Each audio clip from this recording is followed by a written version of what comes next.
मैं तो निर्देशक ही बनना चाहता था और जवाब के दायरे में रहकर सवाल करना। जल्दीबाजी नहीं, फायदा कहते ये तो मल्होत्रा जी। गाइस मेरे साथ हैं कुलदीप सरीन सर और बहुत फेमस हैं। तो सर कुछ कहना चाहोगे मेरे चैनल के रिगार्डिंग? मैं तो सभी से कहना चाहता हूँ कि इनके चैनल को देखो, बड़ा अच्छा कंटेंट ला के आ रहे हैं और मज़ा आएगा। Thank you so much sir.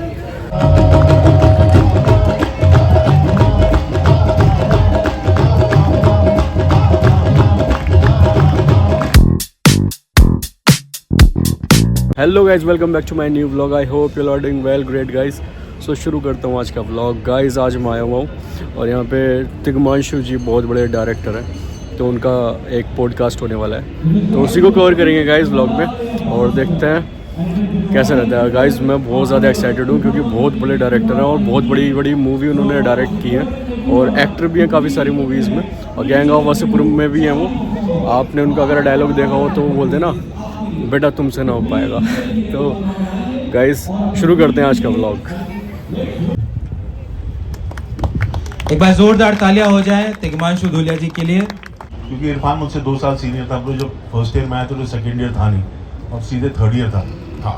तो क्योंकि वो बच्चे मतलब 2 ही बैच के थे तो कम होने की वजह से थोड़ा ताल्लुकात अपने सीनियर के साथ ज़्यादा अभी होता सेकेंड ईयर, तो वो हो गए।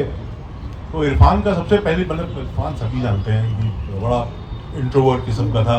पहले वकील में जब हॉस्टल होता था हम लोग का, तो सबसे कोने वाला रूम अकेले उस पर रहता था वो जी।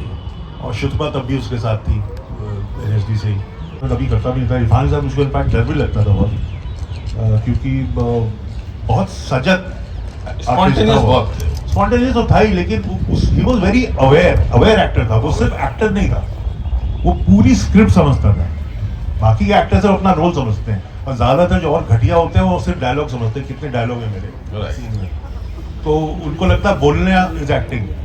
बट सिनेमा में ऐसा अब जितना सटल हो सके उतना अच्छा है। तो इरफान में वो कुव्वत थी, वो एबिलिटी थी कि वो पूरी स्क्रिप्ट को समझता था। और हमारी मैं जब भी उसके साथ काम किया, मैं पूरी स्क्रिप्ट में ऐसा कोई भयंकर डिस्कशन नहीं होता था। राइटिंग के शुरुआत में ही बात हो जाती, जो पिक्चर का एक सीन में उसके साथ डिस्कस करता था। मुझको मालूम पिक्चर की, ये पिक्चर की स्पाइन है, ये पर्टिकुलर सीन। जितनी भी पिक्चर मैंने उसके साथ की, मैंने 5-6 फिल्में की उसके साथ, एक सीन जो क्रक्स होता था उसको बैठ के हम लोग प्रॉपरली डिस्कस करते थे और उस पर फिर बाकी की पिक्चर के कहानियां या एटीट्यूड या मोटिवेशन जो है उससे जर्म करते थे, निकलती थी। तो ये फैसिलिटी थी मेरे पास कि मेरे पास इतना अच्छा एक्टर था। वो मेरा अच्छा दोस्त था, मेरा अच्छा दोस्त विनीत भी। आप डायरेक्शन और लेकिन मैं इस मन से एक बात कहना चाहूंगा चित्रंजन यार, यहाँ पे राइटिंग का कोर्स क्यों नहीं खोलते हो यार? ये नेक्स्ट ईयर से शुरू हो रहा है। हाँ बहुत जरूरी है, सबसे ज्यादा जरूरी तो राइटिंग का ही है। और मैं एक चीज बताऊं, ये राष्ट्रीय नाट्य विद्यालय थिएटर, मैंने भी दगाबाजी की, मैंने भी थिएटर नहीं किया। निकलने के बाद 1-2 नाटक किए, मैं सीधा फिल्मों की तरफ चला गया, लेकिन मैंने वो जिम्मेदारी नहीं निभाई, मुझको उसका अफसोस है। लेकिन NSD से निकलने वाले बच्चे जो होते हैं उनके साथ मैं काम करता हूँ, अपना उस तरह से दायित्व निभाता हूँ। लेकिन अगर जाना ही उधर है तो एज अ राइटर जाओ ना यार, जहाँ जरूरत है। प्ले कितने सालों में हिंदी में कितने अच्छे लिखे गए, मुझे तो बनिए शायद इतना पता नहीं मुझे, लेकिन शायद बहुत कम लिखे गए। तो ये जरूरत है सबसे ज्यादा, ये बहुत पहले हो जाना चाहिए था। मैं तो निर्देशक ही बनना चाहता था और मैं बहुत खराब एक्टर था। नहीं, लेकिन गैंग्स ऑफ वासेपुर में सबने देखा कमाल का काम किया आपने। दोबारा शायद वैसे रोल आपको ऑफर हुए, बट यू डिनाई। क्या चीज? दोबारा आपको उस तरह के रोल्स मिले भी, कुछ ऑफर हुए, लेकिन आपने डिनाई कर दिया कि मुझे नहीं करना इस तरह के रोल। हाँ मिले, किए भी, पैसे के लिए किए भी। पिटता हुआ विलेन आपको ठीक नहीं लगता? पिटता हुआ विलेन आपको हाँ ठीक नहीं वो लगता? है कि मेरी ये मेरी डिमांड रहती है कि मुझे कोई मार नहीं सकता, मैं झापड़ नहीं खाऊंगा, मरूंगा सिर्फ गोली से मरूंगा। कोई कुत्ते की तरह मुझे क्लाइमैक्स से पीटेगा नहीं, और उस तरह के रोल मैं नहीं करूंगा। मेरे हाथ से कई साउथ के बहुत आते थे, लेकिन साउथ की फिल्मों में तो बुरी तरह मारा जाता है मुझे, तो फिर नहीं करता मैं। जरा थोड़ा और हट करके वापस आपको और लेकर के आते हैं। अपने 3 सालों का जो राष्ट्रीय नाट्य विद्यालय में आप यहाँ थे, तो यहाँ की का केंद्र भी था, तमाम सारी चीजें थी, तो उसके बारे में थोड़ा सा बहुत सारे। एक चीज बताता हूँ, ये लाइटिंग स्टूडियो छोटा वाला पीछे, वो उसके एसी के डक्ट से ना सीधे कथक केंद्र के कमरों तक जाता था वो। और वो बहुत कम 3-4 लड़कों को ही पता था, और ये इदरीस मलिक ने खोल जाता इरफान के बैठ, तो हम लोग तो वो भी करते थे। कथक केंद्र ही चला गया यहाँ से। वो 3 साल तो इतना फुलझड़ी थे यार, बहुत बढ़िया दिन तो। वो जो चमक आपके चेहरे पर अभी आई है मुझे लगता बहुत कम देखने मिलती होगी लोगों की। वो जो एक बच्चा 19 साल में शायद आप यहाँ गए थे ना, 19 साल की अवस्था में एक व्यक्ति, एक बच्चा यहाँ आता है जो अभी अभी तरुणाई में आया है, युवा हुआ है, उसके अपने अरमान है, जब इस तरह के वातावरण में आता है। एक बड़ा झटका भी लगा था। मैं अच्छा। 1-2 दोस्तों को अपने साथ को बताया कि जैसे हम लोग आए तो गर्ल्स हॉस्टल में सब लोग नए थे, सबसे मिल रहे थे।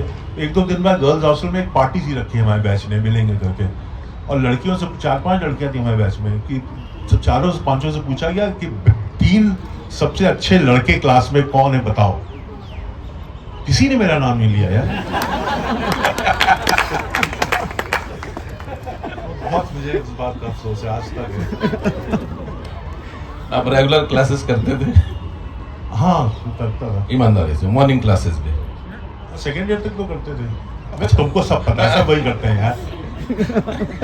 करते थे कुछ। देखिए, मैं कुछ क्लासेस में बहुत खराब था, यानी कि मैं आर्ट का काम बिल्कुल, मेरा मेकअप और कारपेंट्री और वो जो अपना स्टेज क्राफ्ट का, वो सब मैं फिसड्डी था उसमें।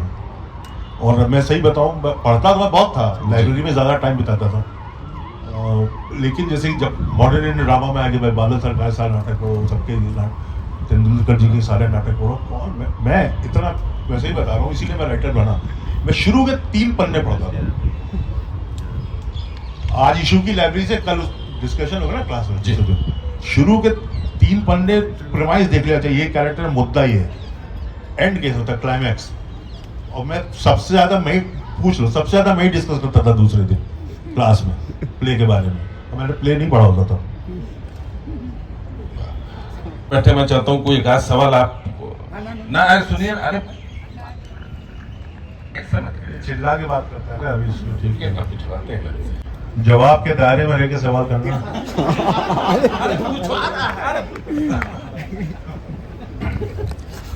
मेरा सवाल तो कुछ हो नहीं सकता है, क्योंकि हम दोनों लोग जो है वो सवाल के दायरे में हैं। उसके हमको देख के उसके नज़र में सवालिया निशान होता है, हम उसको देखते हैं तो सवालिया निशान होता है। एक बार मैंने कहा, इसने कहा संजय मिश्रा बहुत महान एक्टर है। हम बोले अबे तो मैं नहीं हूँ क्या? बोले नहीं तू नहीं है। बोले क्यों? कहता है कि तू पहचाना नहीं जाता है, ये हमको मानता ही नहीं है, तो हम इससे सवाल क्या पूछे? ये हमको नहीं मानता, एक्टर भी नहीं मानता है। बोले इतना क्या लिखे दोस्ती नहीं, अब फिर सामने हम बैठे हुए हैं, फिर तो लगा कुछ गलत बोल दिए हैं, तो कहा नहीं विनीत है ना, दोस्त है, तो उसने उसको सुधार लिया। लेकिन ये क्लास नहीं करता था।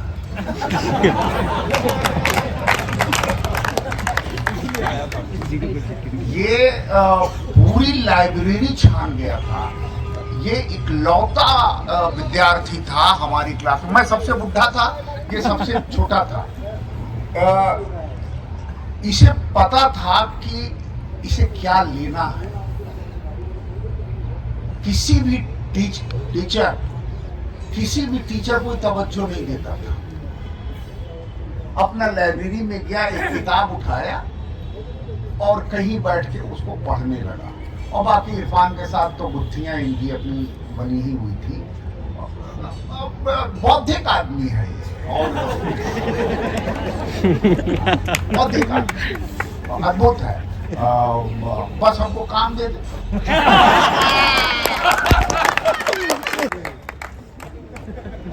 मैं यही कुछ जानना चाहता था। क्लास में ना जाने की तुमको याद होगा, कोई भूल नहीं सकता ये क्लास में। एक बार पता नहीं, हम लोग का अथॉरिटी के साथ हमारा बैच ऐसा था, बहुत हम लोग क्रांतिकारी लोग थे, ज़्यादा कुछ किसी ने बोला स्ट्राइक, 3 साल में 6-7 महीना हमने ट्रैकिंग की है, अलग अलग मुद्दों पर हमेशा जीते हैं हम। पता नहीं किसी बात से हम लोग नाराज थे अथॉरिटी से, तो हम तीनों, हमारे बैच ने कहा कल क्लास नहीं जाएंगे सुबह सुबह। तो मैंने कहा गुरु ऐसा है, यही रिवोली पिक्चर हॉल है कनॉट प्लेस में, वहाँ पिक्चर लगी है और सुबह सुबह हम लोग मॉर्निंग शो जो 10-10 बजे का जो शो होता है 9-9:30 बजे का, तो हम पूरा क्लास जो है बिना किसी को बताए सुबह पिक्चर देखने चलेगा, लड़का लड़की सब लोग। तो स्कूल में हो गया कहाँ गए सब, मोबाइल का टाइम था नहीं कि कहाँ गए, वरना पूरा बैच गायब, परेशान हो गए हम। हम लोग अपना पिक्चर देख के 11-11:30 बजे आए भगवान दुकान पर चाय वाय। निभा जी आ गई, निभा जोशी हम लोग को पढ़ाती थी, बहुत ही कमाल, school is proud of her, she was that kind of a teacher. Aesthetics पढ़ाती थी हमको, क्लासिकल इंडियन ड्रामा। वो आ गई, कहाँ थे? मैम पिक्चर देखने गए थे। कौन सी picture? Ma'am wait until dark. What a beautiful film it was. ये था ड्रामा स्कूल, ये था ड्रामा स्कूल। थोड़ा सा हॉस्टल लाइफ के बारे में पीछे से सवाल आया। हॉस्टल में तो ये था, 9 नंबर कमरा था, मैं और संजय मिश्रा हम लोग रूम पार्टनर थे, बाहर वाला।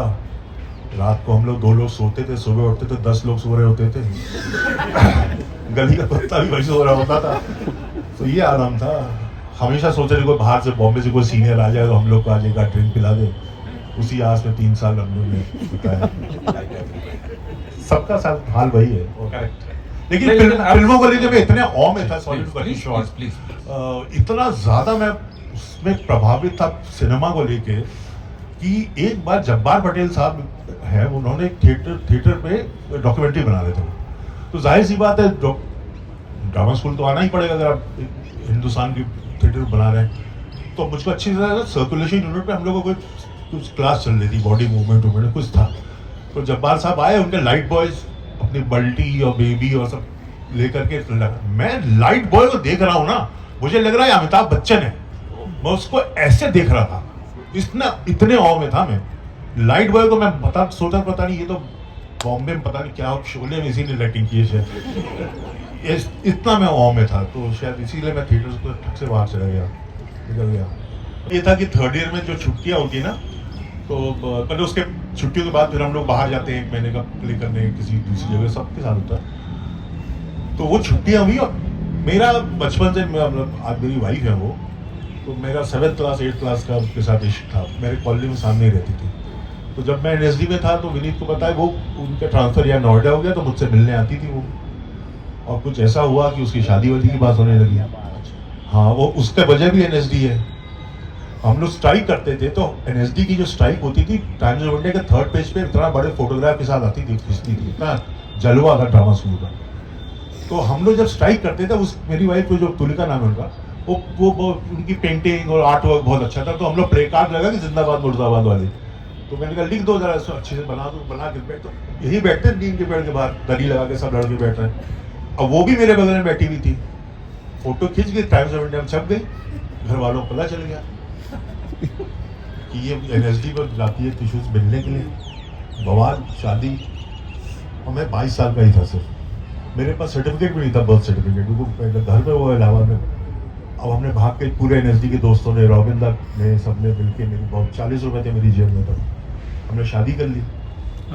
तो जब शादी करते तो वो उसको मजिस्ट्रेट के सामने जाना पड़ता है एफिडेविट के लिए। तो बर्थ सर्टिफिकेट चाहिए, बर्थ सर्टिफिकेट नहीं है। बर्थ सर्टिफिकेट आपको डॉक्टर भी दे सकता है, आपका हिप का एक्सरे कर, तो हिप के उससे बोन साइज से बता सकते हैं कि बंदा ये 22 का है या 25 का है सर। तो मैं गया रात को सफदरजंग, तो वहाँ अपना हिप का मैंने एक्सरे कराया, तो इस वजह से एक्सरे लिया, फिर लगाया, फिर शादी हुई।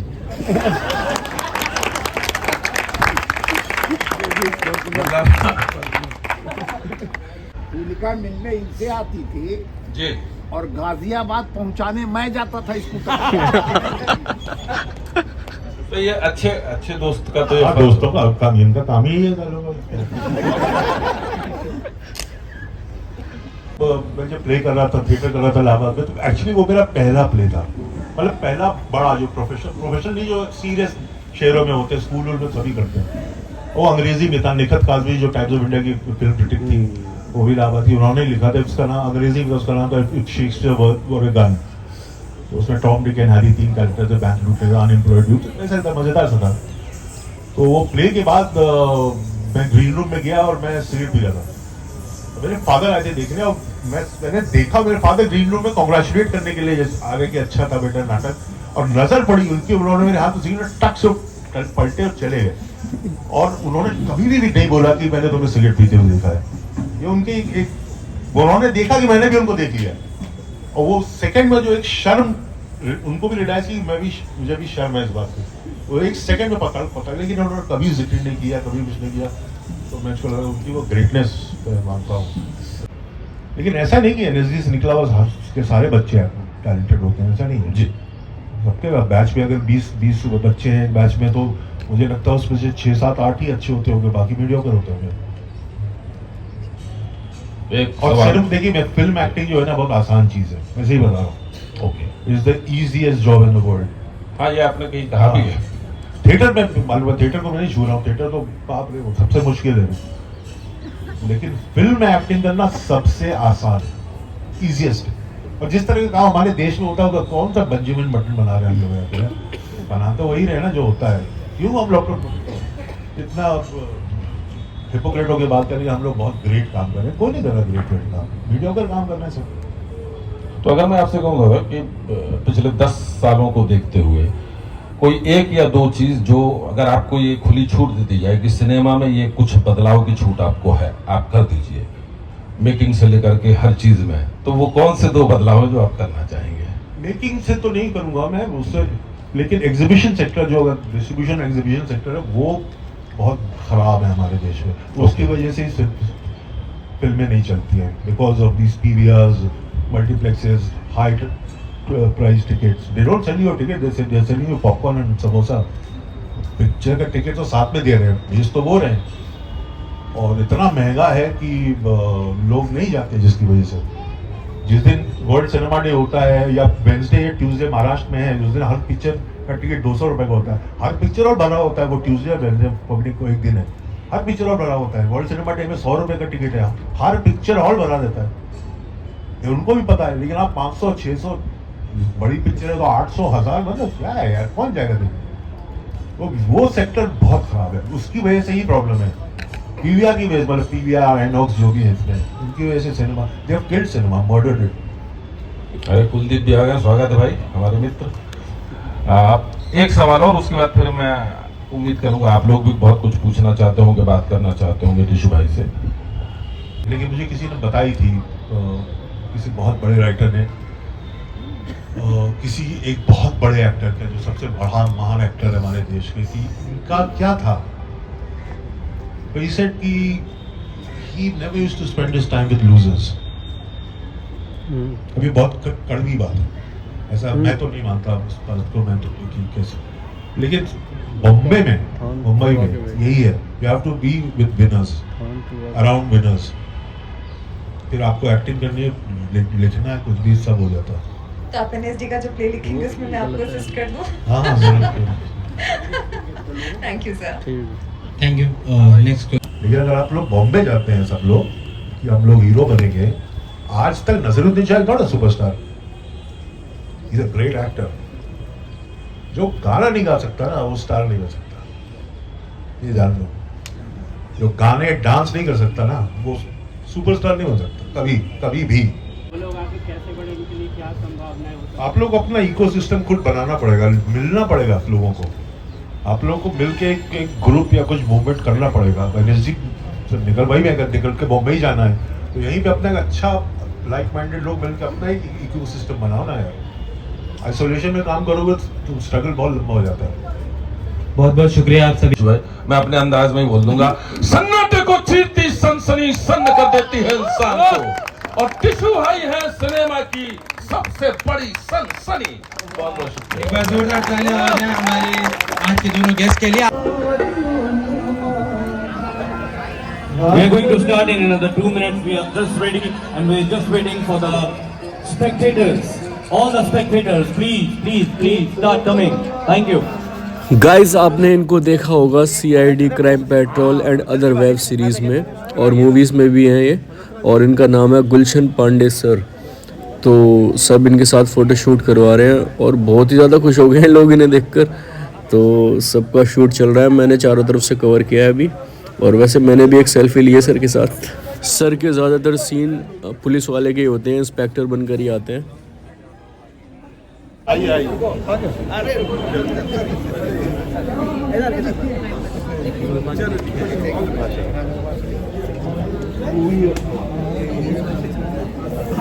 गाइस मेरे साथ हैं कुलदीप सरीन सर और बहुत फेमस है। तो सर कुछ कहना चाहोगे मेरे चैनल के रिगार्डिंग? मैं तो सभी से कहना चाहता हूँ कि इनके चैनल को देखो, बड़ा अच्छा अच्छा कंटेंट ला के आ रहे हैं और मज़ा आएगा। Thank you so much sir. So guys please watch my all the videos and thank you so much guys. Thank you sir. तो गाइस इतनी सारी मेहनत करने के बाद आफ्टर ऑल मेरे को मिल गया कैरेट जूस और यहाँ पर मेरा इतना जूस बन रहा है, आप ये देख लीजिए। यहाँ पर ये भंगड़ा वंगड़ा भी हो रहा है। फाइनली रात हो गई है और रात में मैं आ गया थोड़ी सी मिठाई खाने, यहाँ पर गुलाब जामुन एंड दूध। कृष्ण है या अर्जुन है ये, कृष्ण है या अर्जुन है ये, और न कोई जन है ये, और न कोई जन है ये, और सो गाइस यहाँ पर होने वाला है जस्सी का कॉन्सर्ट। जो सिंगर है जस्सी, पंजाबी सिंगर, तो उनका कॉन्सर्ट होने वाला है। यहाँ पर मैं आपको दिखाऊंगा कवर करके पूरा। गाइस फाइनली सर आ गए हैं। जस्सी सर ये सिंगर हैं, पंजाबी सिंगर, आपने देखा ही होगा, बहुत सारे सॉन्ग्स हैं इनके जो मूवीज़ में यूज़ होते हैं।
So guys, मैं आ गया हूँ घर. Thank you so much guys for the watching and do like, comment, share and subscribe and press the bell icon guys. Thank you so much. Bye bye.